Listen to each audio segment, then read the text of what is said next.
Namaste. My name is Kirti, and on behalf of Himalayan Yoga Association, I welcome you all to this online teacher training course.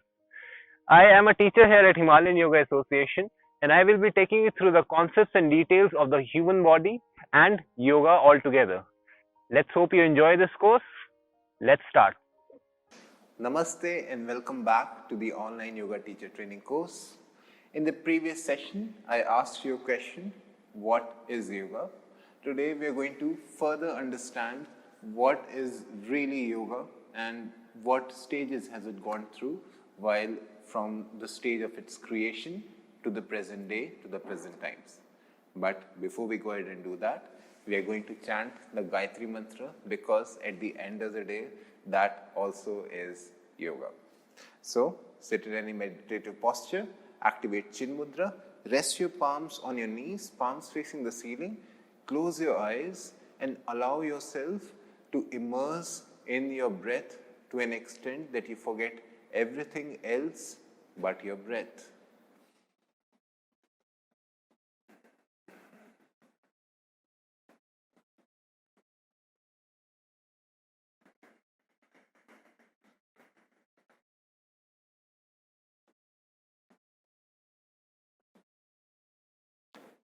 Simply breathe in and slowly exhale it all out. Because everything starts with a wish, I need you to believe that you're inhaling positively every time you're inhaling the prana. And I need you to believe that you're exhaling negativity and toxic elements from your body every time you let go of the prana.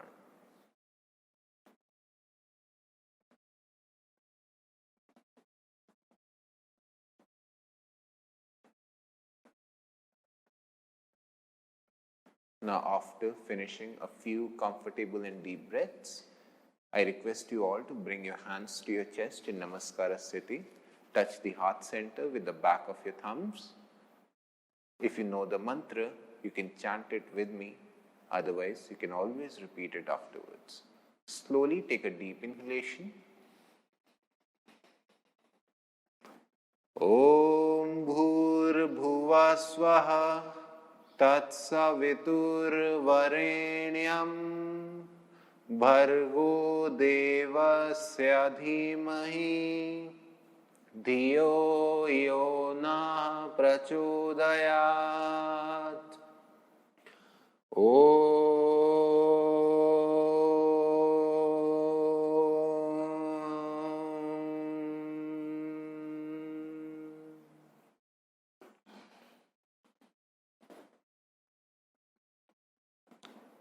Having absorbed the vibration and effect of the mantra, let's create some energy between our hands by rubbing our palms against each other. Now, transfer this energy to your eyes first. Massage your face, the back of your neck, and anywhere else you wish to transfer this energy to. Please keep your eyes closed. Do not expose them to light straight away. Once again, fold your palms, bow down to your fingertips and the universal truth. With a few blinks, open your eyes and welcome back. So, yesterday I asked you a question about yoga. What, according to you, is yoga? I'm sure different people will have different opinions, different perspectives, and different motives to pursue yoga. But in reality, yoga is still what it has always been throughout our lives. It does not matter what individuals believe. Yoga remains unchanged. Yoga remains what it has always been, which means union. The union of the mind, body, soul, and nature. Why are we including nature in this whole practice? Because as human beings, we come from Mother Earth. We come from soil like everything else.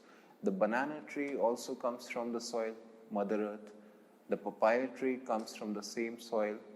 The chicken that lays eggs, one way or the other, also comes from the Mother Earth. the lion that eats the chicken also comes from Mother Earth. Similarly, human beings who are capable of diversifying and go as deep inside yoga as we can is also a product of Mother Earth. The process may be different, but the origin remains the same Earth, which gives birth to everything that you see around us. Each and everything in this universe, whatever you can see with your bare eyes, with your microscope, comes from Mother Earth in one form or the other. And the interesting aspect of this is that at the end of the day, whether we believe it or not, whether you want to accomplish it or not, directly or indirectly, we go back to Mother Earth after the end of our life. Let's talk about the different effects that yoga can leave on your body. First of all, I would like you to believe that yoga is non-religious at all. Yes, it has direct connections with Hinduism, which is also crowned as the oldest religion in the world. But still, yoga being a democratic activity as it is, an art, a science, how can art and science be religious in any form? At the end of the day, religion is preached by humans, it is created by humans, and it is taught to humans. But yoga, even though it is created by humans, or we can also say that it has been systemized by humans, has always existed in the environment with or without human beings. Just to give you an example, all the wild carnivorous wild animals in the environment, I don't know if you've heard of it, but all the animals who eat other animals for the food, they never hunt for fun. They never kill out of boredom. They only kill when they're hungry. Isn't it interesting how a lion or a tiger, being the strongest animal in the animal kingdom, sitting at top of all the animals out there, does not kill anyone unless or until he's completely hungry. As soon as his hunger has satisfied, he retires back to his resting den. And how and in what way can this not be yoga? He's one way or the other, he's preserving the nature as it is. He's living inside nature. He's breathing the same air as all of us.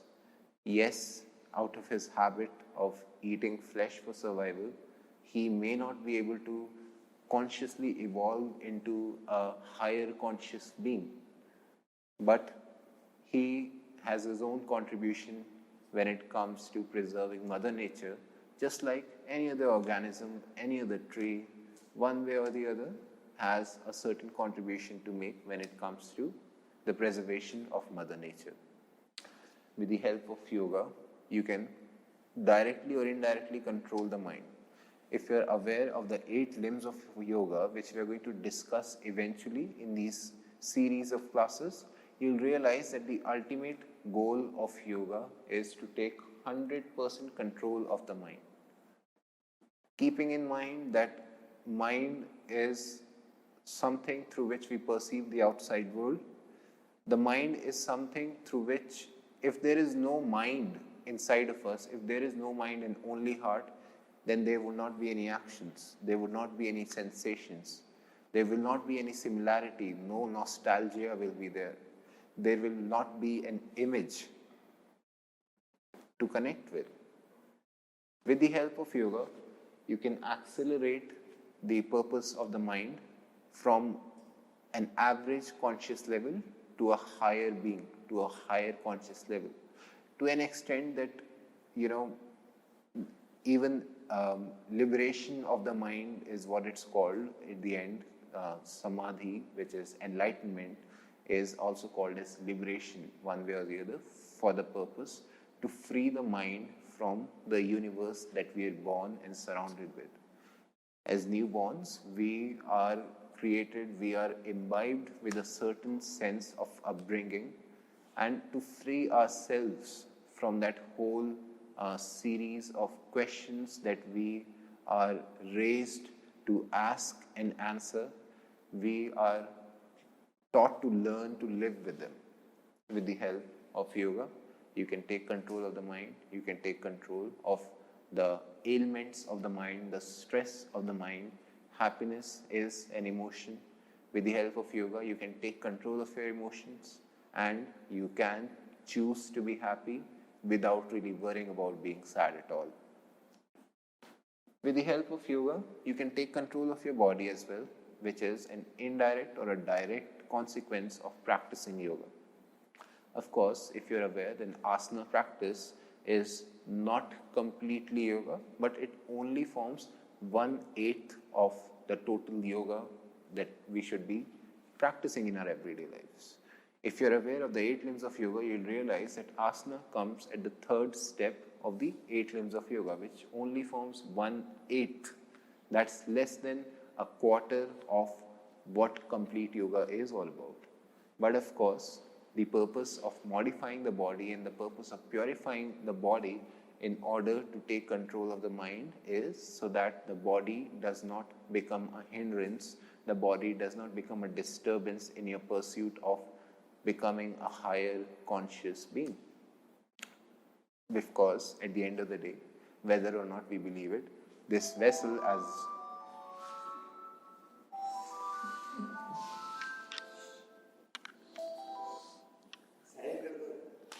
alarm tha ye. Because at the end of the day, whether or not we believe it or not, the human body is just another vessel for the soul to travel in for the journey of the soul. This body will automatically eventually become a part of Mother Nature after it has done its entire course, depending on our own karma. Talking about karma, through yoga, you can also purify and develop a better karma for your own soul. The soul is, if you believe it or not, the soul exists in this entire world. In fact, everything in this universe has a soul. If we go by the history of planet Earth, then despite of the extinction of dinosaurs, which was a life-taking incident, which was a life-eradicating incident, it completely erased the entire population of all the dinosaurs which ever existed. Any life in that time was completely demolished because of the interference of that meteor, which almost destroyed Mother Earth. But because Mother Earth has a soul, it was able to come back to life. Maybe this time not with dinosaurs, but with other forms of the similar dinosaurs, with the other forms of the same organisms, one way or the other. If there was no soul in Mother Earth, this planet would not have ever recovered. It would have been like any other dead planet that surround the sun in our solar system. And keep in mind, there are so many solar systems present inside this entire universe. So the soul exists in you, in me, in this planet, in the trees outside, in the birds that chirp, in the lions, in the tigers. Everything that moves or does not move on this planet has a soul in it. And being conscious human beings, being conscious animals, being conscious birds, all of these things, to whatever extent our intellect allows, we are able to make choices. Now, if you are practicing true yoga and not just practicing asanas, then you will always make the conscious choice of doing the right thing, which one way or the other will help you purify the soul. That means development of the soul and bringing it to liberation can also be achieved through yoga. Because at the end of the day, our lives revolve around our souls. And this soul will only be freed, these bodies will only fulfill their purpose after the soul has been completely liberated and has completely done everything whatever it was meant to do. The nature. If you're a yogic person, if you practice real yoga, then you will understand the importance of giving life. You will understand how harmony is much, much better than conflict. you will understand that even with little, you can always remain happy. I came across a story on social media recently about a puppy which was being nursed by two orphan kids, street kids in India. Poverty is a big problem in India, of course. More than half of the population is still under the poverty line. But these street kids, and by street kids, I mean they were beggars, they were homeless, small kids who were under the age of 5 or maybe 8 at max. There was a photo circulating that there was a puppy which had met with an accident and he had a lot of wounds on his body. And these beggar kids, with whatever money they had, little money, they bought a lot of bandages and they covered the puppy with all of those bandages in an attempt to save his life. That puppy may or may not understand, because that whole trio of, immature kids, so to say, proved that richness does not come from money. Richness comes from having a big heart. Richness comes from having a big universe. And harmony is the greatest gift that you can maintain on this planet. If there is no harmony and there is only conflict, then there will never be growth, neither of you, neither of this planet as a whole. Even you may enjoy the luxuries with greed, with conflicts, but someone will have to pay the price, and that cannot be yoga. That conflict can never become yoga. At the end of the day, putting your mind, your body, and your soul in order to preserve nature and to become one with it is yoga. There are so many different philosophies associated with yoga which define yoga one way or the other, but at the end of the day, union and becoming one with everything will always be yoga. Yoga has gone through a few stages ever since its birth. Yoga, nobody knows how old yoga is. Some people say it's more than 15,000 years old. Some people say it's more than 20,000 years old. If you go by evidence, then according to the European Archaeological Foundation Authority, they have acknowledged the Vedas. Now, Vedas as the oldest scripture found in today's time. Of course, they've compared all of the scriptures from different cultures, and they've acknowledged that the Vedas are the oldest scripture present and found today. The Vedas are the ancient Indian religious scriptures, and this European Archaeological Authority has claimed that these Vedas, they are approximately 5,000 to 5,500 years old. Can you believe 5,000 to 5,500 years ago, there were people, civilized people living and making things happen? It's very hard for me to believe. In my head, approximately 10,000 years ago, there used to be dinosaurs.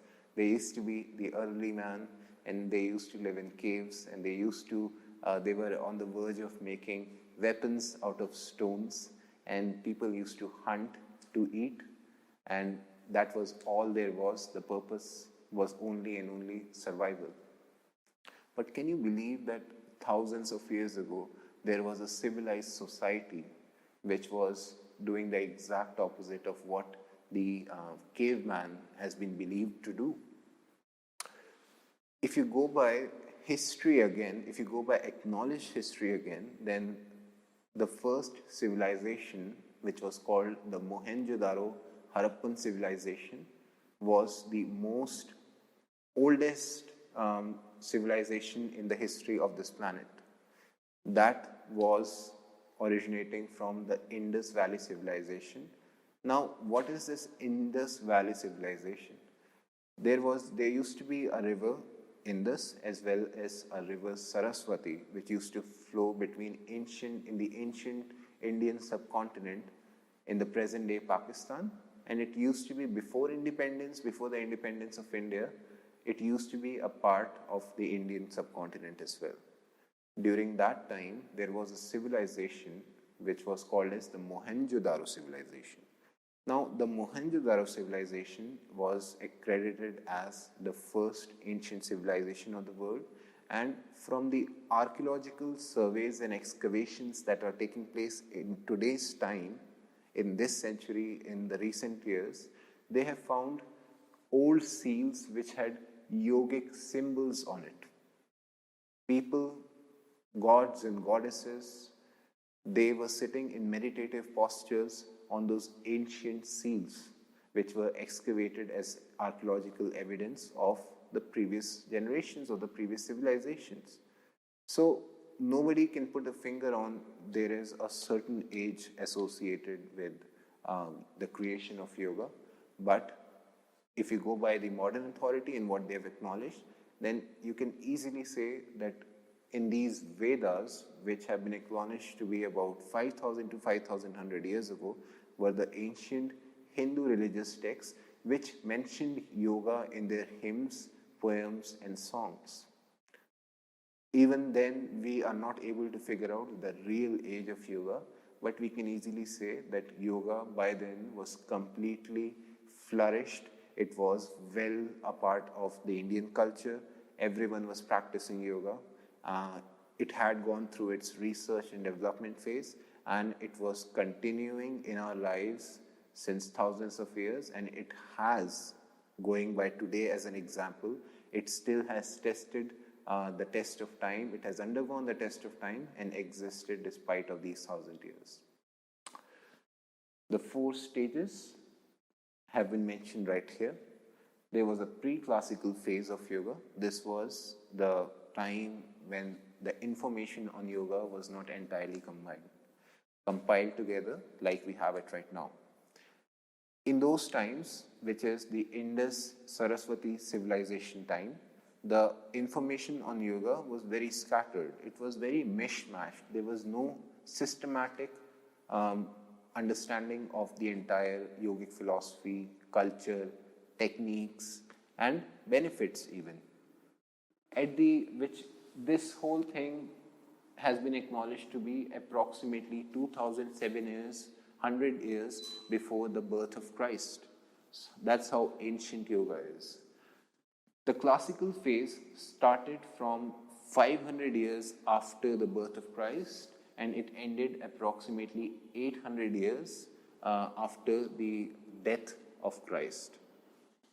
The classical phase was basically the phase where Patanjali compiled the entire information of yoga and presented it to the world in the form of the Patanjali Yoga Sutras. Before that, the information was scattered, even though yoga existed, but there was some level of doubt about the prominent teachings of yoga, and that is why the information was transferred between gurus or teachers and pupils via word of mouth methods. There were no scriptures, there were no hard and fast teachings, except that the information which was delivered from person to person through word to mouth technology, and only in the classical phase were they able to compile and bring together a structure to the yogic philosophy, yogic teachings, yogic methods, and yogic techniques. The post-classical phase was the most flourishing phase for yoga. Of course, while the classical phase was much better than the pre-classical phase because of the compilation, the post-classical phase, further with the help of this compilation which was presented by the father of yoga known as Patanjali, they were able to research further, they were able to practice, understand, and further take the understanding of yoga and present their own commentaries on it. Adi Sankaracharya, Mahadevacharya, Ramakrishnacharya, so many prominent names in the history of ancient yoga. They did their bit in the development, in the research, and in the presentation of yoga. Now, after the classical phase, we came across the modern phase, which ended somewhere in the 19th century after the death of Christ. This phase was the phase when yoga started moving out of the Indian subcontinent. This phase was the phase where Swami Vivekananda and teachers like Paramhans Yogi, Ramanan Paramhansa, Anand Paramhansa, all of these different big individuals, so to say, in the yogic culture, they went ahead and transferred their knowledge to different people through different means. This was also the phase where people like Mirabai, Tulsidas, Surdas, they came up with their own songs and hymns about yoga, and they presented the whole thing one way or the other. Each one had an impact on the history of yoga because they had something new and something different to add about the entire philosophy, culture of yoga. Then came the contemporary phase that we are living in right now. The contemporary phase is what yoga has become as it is. In the previous phases, even though yoga has been always about the 8 limbs, which include the mind, body, soul, meditation, and enlightenment, of course, at the end of the day, it's always and always about reaching higher levels of consciousness. But only in the contemporary phase, we as human beings have created a motive of doing yoga, which is physical fitness.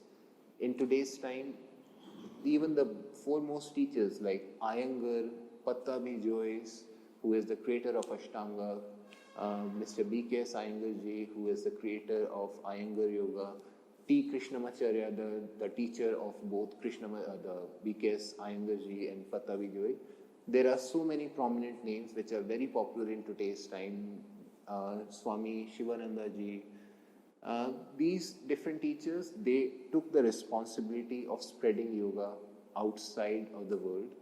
But because of the modern times, the times that we're living in, the superficial times that we're living in, the only purpose that we have sought with yoga is development of the physical body so that we can look good, so that we do not reach enlightenment. I'm not sure how many of us seek enlightenment at the end of the day, but I'm pretty sure all of us want to look great, and all of that is possible by working on the body aspect, that is asanas.